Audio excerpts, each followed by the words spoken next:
Hello, welcome to your history orientation video, where we learn about what to expect in world history class for 7th grade this year.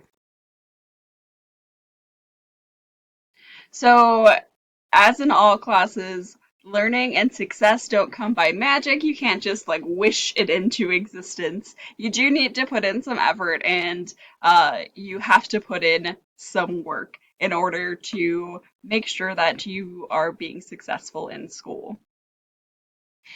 So, different ways that I will communicate with you are the announcements, emails in class, feedback on assignments, phone calls on occasion. So, when you need to communicate with me, emails are normally the best way, or talking to me during class, or help labs. When we're in neuro, we are expected to be on time for class, be in a quiet place, be prepared, raise our hands when we have questions, listen to whoever is speaking, participate, chat responsibly, communicate, and be respectful to our classmates. And in class, our class expectations are to respond when asked a question, show respect to your other fellow students and teachers, participate using your mic and chat box and other tools. In the chat box, we're expected to keep our conversations related to the topic that the teacher is talking about, use positive comments, don't use any bad language, and don't share your personal information. And in breakout rooms, just try to do what you're assigned to do. Try to interact with your fellow students, finish your assignments, and be respectful of not marking over other people's works in our breakout rooms. How the grading system is going for history this year is 60% will be those OMS quizzes. So the quizzes that you take on like 1.2 quiz, 1.3 quiz, those type of quizzes. 20% are going to be unit tests, and 20% will be your TGA assignments. So now we're going to have a little tour of the OMS. In order to get to the history classroom, you're going to hit classes on the homepage and go to the history 7A spot. You should click on this every day to check the announcements and check any assignments that are due. You should check your email every day. Reach out to your teachers through your email if you have any questions. In order to get to your email, you can just hit the little email icon on the main page of your OMS. And don't just go to your schedule to get to your important assignments and to see what is on your to-do list. You should go through your class page by hitting here to class and going to content and looking up things in your content, because that is where you're going to have your resources. You're going to have things like your daily announcements, video tutorials, retaking quizzes, feedback on assignments, so much more. So you're really going to want to go through your class page and not just directly to the assignment or the quiz that you have due, because then you're going to be missing out on all of the resources available for that assignment or quiz or in class in general.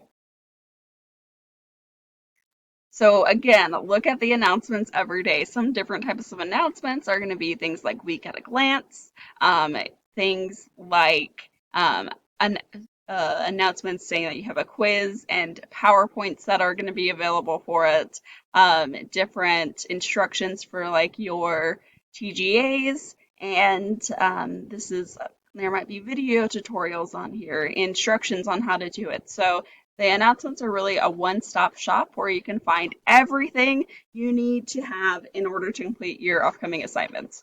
So make sure you are checking your announcements daily and frequently.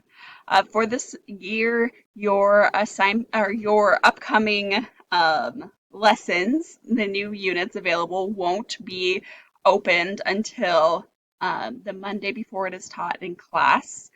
And this is because we don't want you to go ahead and get like super far ahead and take all of your attempts on quizzes and fail all of your attempts on quizzes because you haven't been taught the content yet.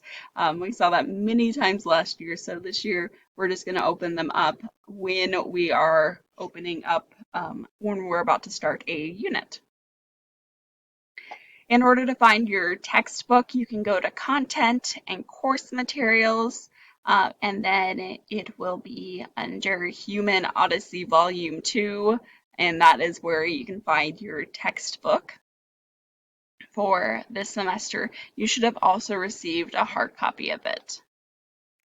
Another really good thing to print off would be if you go to Content and Start Here, Introduction, there is a semester 1 to-do list that is very important to print off. It looks like this. You can mark each assignment when it's due or when it's done. It shows you what days we're talking about it in class and due dates, and really this is like super important. So either download this on your computer and actively go to it, or maybe print off a copy. That would be even better. The PowerPoints for this class are going to be available for you if you go to Content and then PowerPoints for this class. You're going to click right here and open this up, and it's going to open up a Google folder that everybody can go to. You're going to go to the unit we're on and open up the folder, and I'll tell you which lesson it is. And this is going to help you so much with being able to use your resources for a class. So hit up those PowerPoints when you're taking your quizzes. If you need to improve your grade, first retake any quizzes and tests that you got low scores on. You can take them up to 3 times. If you take a quiz badly and score badly on it twice, don't take it again until after you've come to Help Lab or asked your teacher, and make sure you're using all of your resources when you're taking it, because you only have 3 attempts when you are taking a quiz, so make sure you don't just blow through all 3 of your attempts. The second thing that you can do is complete late TGAs or redo previously graded TGAs for a higher score. So this year we're actually not going to be giving any late penalties for TGAs, but that doesn't mean you should just put it off to the end of the semester. Make sure you're actively working on it and getting those done when they're due, because then if you don't get it done when they're due, then you're just going to have more stuff on your to-do list and things will pile up and then things will be very stressful. So get it done when they're assigned, and you can recomplete them after you have gotten feedback from your teacher. So make sure you look at the feedback and fix some of the things that you might have done poorly the first time. To be successful in history class, you're going to want to use the resources given, take your quizzes, tests, and TGAs on time, and use the resources, again, that are given to you, your PowerPoints, your videos, your live class sessions. Come to those live class sessions every day. They are so important. If you come to those sessions, then you should be able to do your quizzes with a breeze, because we'll go over everything that would be on a quiz. If you need help, though, come to Help Lab sessions or email your history teacher, and they will answer any questions that you have, and check your announcements and emails daily. Help Lab this year is going to be held for history on Wednesdays from 3 to 4 and Fridays 12 to 1. You should come to these Help Lab sessions for questions on assignments, quizzes, clarification from class, help on a TGA, or just to say hello. Email your teacher to get a response in the fastest way. My email is cepearson@acva.org. Another history teacher will have their own email. And now what you need to do is to take your introduction orientation quiz, and that will just make sure that you know all of the stuff that we've talked about today. And that is it for me. If you ever have any questions, please, please, please reach out and I will be here for you. Thank you so much, and see you in history class. Bye.